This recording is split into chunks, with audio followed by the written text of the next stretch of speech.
Since NRAR began in 2018, we've ushered more than 30 of the most serious breaches of our water laws through the legal system.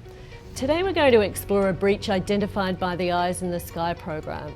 We use satellites and spatial imagery to scan the state to identify areas of irrigation. We were looking for farms with lush growth and high soil moisture levels that stand out on infrared satellite imagery. We checked this against the state's water accounting system to see if the properties had enough water in their account to irrigate the areas we see. In this case, they didn't have enough water in their account. The matter was potentially quite serious given the amount of water used.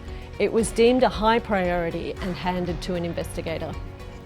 Firstly, when it was referred to me, I started by conducting some searches, checking the licences and approvals. After that, I conducted a site visit and collected further evidence on the site. We put a drone up in the air and took some photographs. We needed to make sure that the environment and the community was protected from any further water take. So we issued a stop work order whilst our legal team got to work starting to prepare a brief for court. A decision to prosecute is not taken lightly, and most non-compliances are handled outside the courtroom. Regardless of the outcome, we investigate with the same rigour. We've never been more capable of catching wrongdoers and holding them to account.